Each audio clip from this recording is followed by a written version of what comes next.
Jersey Mike's be a sub above. So the Lakers thrashed Milwaukee last night. They were in control late, though the score was fairly close, 113-106. The sports media, as I've noted before, is very good at spotting young stars early.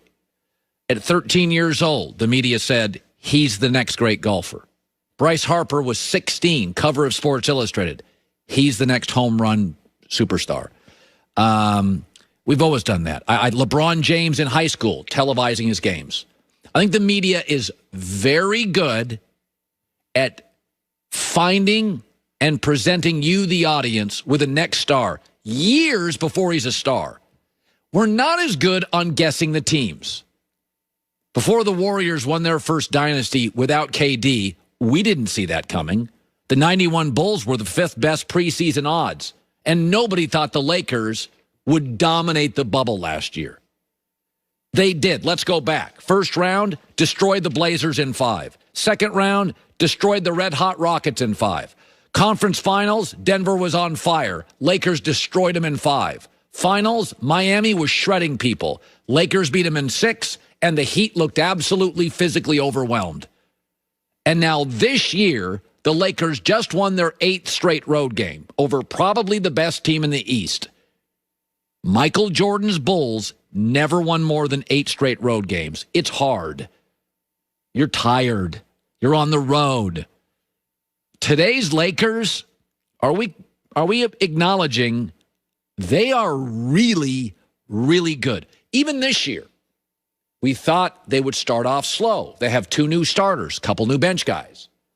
LeBron, they just won the championship, 18th year. He'll do some load management. Oh, no. In fact, the Lakers in the last 2 years, and I'm not going to count the bubble, are 34-6 on the road. Only the last 2 real dynasties, the 94-95 Bulls, the 2016-2017 Warriors. Not even Shaq and Kobe's Lakers were that good on the road. I don't want to hear, well, it was so much tougher. The Warrior stuff just happened a few years ago. To go 34-6 in your last 40 games on the road, it doesn't even make sense. We are good in the media discovering the gems years before they're gems. We're not as good predicting when the next Legion of Boom will happen. We're just not. I watched the Lakers last night toy with Milwaukee. Anthony Davis didn't even play well. Generally speaking, Giannis is the best big in the East.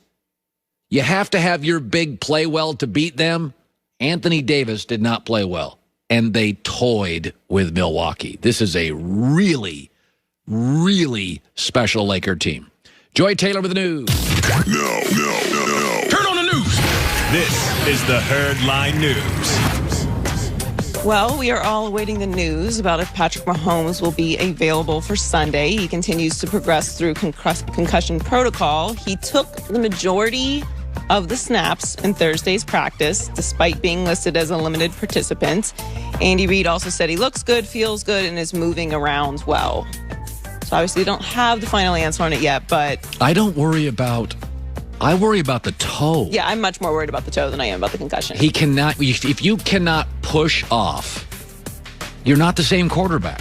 Well, I mean, you saw him very visibly in pain and not 100% himself in the game before he went out with to be in concussion protocol. Yeah, I'm much more concerned about that. Now, I do think that Patrick Mahomes is very tough and he will play through it and overcome, but you would prefer to have Mahomes at 100% in the AFC Championship game. The good news, it's going to be really cold, so maybe it'll be like icing it the entire game. If it's like 25 degrees and cold, wouldn't it be better? There's just certain things that you can't really just pop a Toradol shot in and push through. Yeah. Like, they're just going to be painful the entire day. Like, a toe is one of them. Yeah. Your feet, any problems with your feet, like how Drew Brees, according to his wife, played through a torn fascia in his foot, plantar fascia in his foot. I have no idea. Like, how do you press off? How do you cut? How do you do anything? So that's a far bigger concern to me. Not obviously we want Patrick Mahomes to be healthy, but I don't think that Patrick Mahomes has concussion. I think he was choked out, and they're just putting him through concussion protocol. Yeah, that's what we do now, yeah. So the Chiefs are favored by 3, according to Fox Bet. I did tell you something.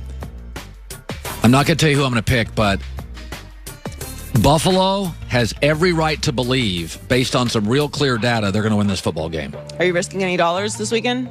Oh, I'm betting games, yeah. Yeah? Gonna bet some doll hairs? Yeah, I'm betting a few, yeah. So the Jaguars have the first overall pick in the draft, and everyone expects them to use it on Trevor Lawrence, of course. But new GM Trent Baalke pushed back at the idea that the team's decision will be an easy one. I'd certainly put you in the driver's seat, but there are no easy decisions in the National Football League. Anytime you have the first pick in the draft and you're making a decision that's this impactful to the organization, there's challenges with that. So it's an extremely important decision, and I'm looking forward to going through the process with coach and ownership to make that decision. But for the record, what I'm going to say is really obvious, but the Jags will not only get the best player potentially in the draft, they'll get the best player in round 2, the best player in round 3, and the number. So when you have the number 1 pick, you really should get 3 high-end starters and a 4th guy who plays. You're getting the best. Listen, when you're drafting 28, you're getting the top pick of every round. So if you go look at the Colts last year. So the Colts did not have a first-round pick, but they had 2 great second-round picks up high. Who did they get? Jonathan Taylor, the best college running back, and Michael Pittman, a top 5 wide receiver. Both are stars. So when you draft in the first 3 rounds, in the top 5 or 6 picks of those rounds, you can make an argument the 3rd best player in the 3rd round is exactly the same player late first round. You're getting mostly the same level of player. Yeah, that's fair. But I don't believe anything he just said.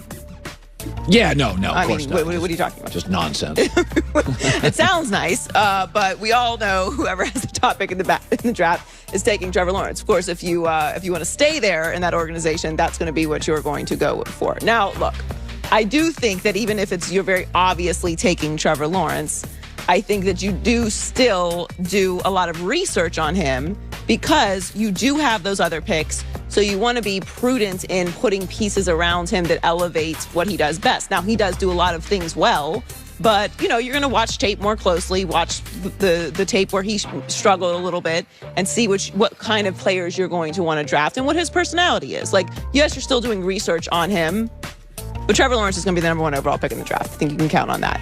So with the 2nd pick in the draft, the Jets have a big decision on what they want to do at the quarterback position. Now, this is an actual conversation. So at the press conference yesterday, the new head coach, Robert Saleh, gave a lot of praise to Sam Darnold, but he stopped short of saying he will be the team's starter next season. Oh, interesting. To give you that answer right now would not be fair. What I can tell you about with regards to Sam is that he's got an unbelievable arm talent. There's a reason why he was the number 3 pick in the draft. He's fearless in the pocket. He's got a natural throwing motion. He's mobile. He's extremely intelligent, and he's tough as nails. His reputation in the locker room is unquestioned, and then you can see all those qualities on tape and around the building and the way people speak about him. I'll say this. I have been pleasantly surprised with the New York media. So the New York media, obviously very talented people work in New York, but it would be really easy to just say flush Darnold out. But now I don't listen to everybody in the New York media. But of the people I respect in the New York media, considering that Darnold regressed badly, I have been shocked this week how many people in the New York media have said, no, I'd keep Darnold for 1 more year. Listen, if you put, because I think everybody kind of liked Darnold after year 2. Remember, before this year, he really played well. But the New York media could have easily just said, hey, just get rid of him. It's incredible how much support Darnold has from the top broadcasters and top writers. Most are saying, listen, you're not paying him anything anyway. Right. Just go 1 more year. Well, there's a couple things in play here. One, Adam Gase is clearly not a head coach. No, he is not. And period. I think we know that, and let's move forward with that. So I think that is playing a major role in how everyone is evaluating the entire organization, right? Also, when you're looking at the draft, do you feel, and I'm saying like the Jets organization or any organization, the Dolphins or anyone else who has a quarterback that maybe is still developing and you're not sure what you want to do, is the replacement that you're going to draft with that position that much better? Do you know that they will be that much better than what you have? Trevor Lawrence in Jacksonville? Yes. He's better than Gardner Minshew or whatever else they have down there at quarterback.